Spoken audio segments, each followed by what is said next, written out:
Segue com a gente, Zé. Quero falar aqui de uma pesquisa Ibope encomendada pela CNI, que revelou que o governo de Jair Bolsonaro subiu 5 pontos de reprovação, né? Atingindo aí uma taxa de 32%, a maior desde a posse.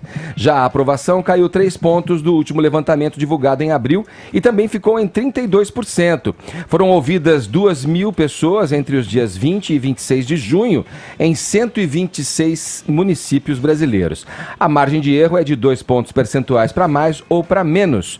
Sobre a maneira de governar, Bolsonaro viu sua aprovação cair de 51% para 46%, enquanto a desaprovação subiu de 40% para 48%. A queda na popularidade do presidente é a maior entre as mulheres, entre as pessoas com até a 4ª série da educação fundamental, os com menor renda e os residentes das regiões Norte, Centro-Oeste e Nordeste. Já a região Sul consolida a maior popularidade territorial de Bolsonaro. Entre os setores, a área da educação teve o maior aumento de insatisfação, saindo de 44% para 54%. Caio. Bom, vamos lá, né? Isso daí é uma pesquisa de opinião encomendada pela CNI, né? Então, Confederação Nacional da Indústria, ao Ibope. O Ibope, né, que nos últimos anos se viu às voltas aí com um escândalo, né, uma empresa delatada no âmbito da Lava Jato, no processo de colaboração premiada dos executivos da JBS. É impossível não, vendo a pesquisa, é impossível não lembrar de uma das frases do Bolsonaro, no documentário que eu critiquei ontem, o Democracia em Vertigem. Ele fala o seguinte, abre aspas, o Datafolha me dá 8%, então eu tenho 24%. Mas a gente está falando do Ibope, então vamos voltar aqui à pesquisa. Em relação ao período anterior, né, a aprovação do governo Bolsonaro, ela oscila mais ou menos dentro da margem de erro. Então ela diminui de 35% para 32% de ótimo e bom. Então, assim, é um fato de que se trata da menor aprovação do governo até esse momento. Até porque a única variável é o período, né? O resto segue naquela máxima latina do ceteris paribus, né? Então todas as outras variáveis constantes, tudo inalterado, mesma metodologia, mesmo nível de confiança, margem de erro, etc. A questão aqui é, quão preocupante é esse dado para o governo? Será que o governo ele deve ficar apreensivo aí de forma inversamente proporcional à alegria da imprensa em noticiar essa pesquisa com a sua queda de popularidade? Porque é o seguinte, na política tudo é muito relativo, né? Então, por exemplo, do ponto de vista eleitoral, você não precisa ser bom, você só precisa ser melhor que o seu adversário. Certo? Então a gente tem o fenômeno do voto útil, a gente tem a questão do voto no segundo turno, que geralmente não é o voto no seu candidato preferido. E no comparativo, né, com o último período dos 2 últimos governos, ou seja, quando a gente se endereça à memória política recente do povo brasileiro, a coisa muda muito de figura. Vamos retomar. Governo Bolsonaro, 32% de ótimo e bom. Vamos comparar com o governo Dilma. Ainda é 3 vezes a aprovação da Dilma, que era de 10%. Né? Ainda é 6 vezes a aprovação do governo Temer, que era de 5%. Né? Então essas coisas a gente tem que considerar também. E além dos 32% que consideram o governo Bolsonaro como ótimo ou bom, em igual número são aqueles que consideram o governo regular. E o que significa regular? É aceitável, satisfatório, suficiente. Aí, assim, em última análise, é o famoso tá ok. Né? E então, se a gente somar esses dois, você tem aí que 64% da população, né, considera o governo regular, ótimo ou bom.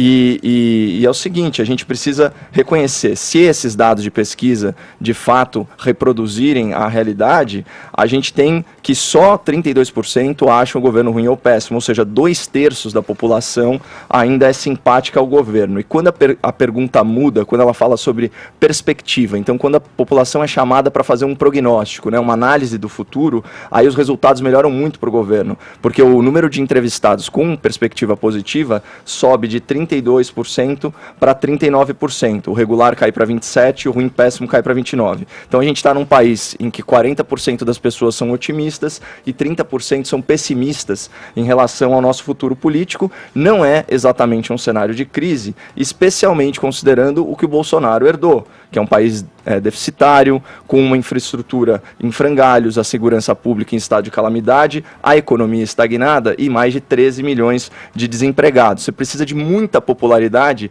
para fazer frente a tudo isso, especialmente se seu principal projeto de governo é encampar uma reforma da Previdência que mexe no órgão mais sensível do corpo humano, que é o bolso. Longe de mim ser aquele que faz a piada do pavê, mas já que a popularidade está caindo tanto, imagina quando ela chegar em 13%.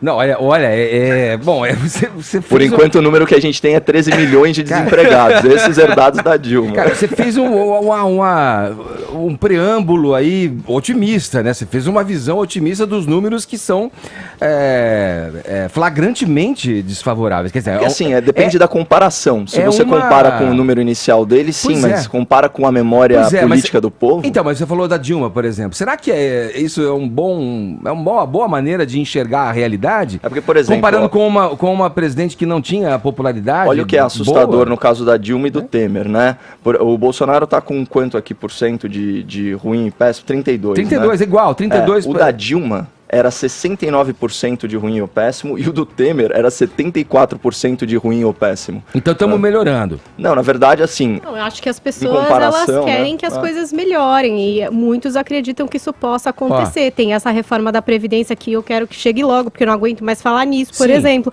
Que horas vai aprovar isso, Caio? Você, por favor, me explica. Porque tem outros passos que eu acho que vão ter que ser dados também, para que a gente continue otimista ou não, né? Eu não sei, eu vejo esses números da pesquisa, e tento transportá-los para o que eu percebo nos ambientes onde eu circulo. As pessoas, conversando com as pessoas.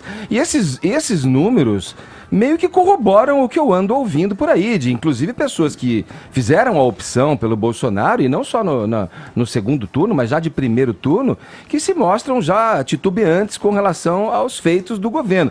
O Trindade está com a gente aí. Trindade, veja, frente a esses números da pesquisa, quando a gente os confronta com esses desmandos, essas coisas que estão acontecendo com o governo, ministro do turismo, o Laranjal, a questão que inegavelmente prejudica a imagem, essa questão da viagem, a cocaína, o vídeo do ministro da Educação tratando daquela forma jocosa, de mau gosto, a questão ali comparativa de que o avião brasileiro já tinha transportado drogas, e citando a Dilma e o Lula. Quer dizer, são atitudes que fogem desde sempre, nunca vi isso nos meus 54 anos, dentro da liturgia de um cargo tão importante, por exemplo, como é o caso do ministro da Educação.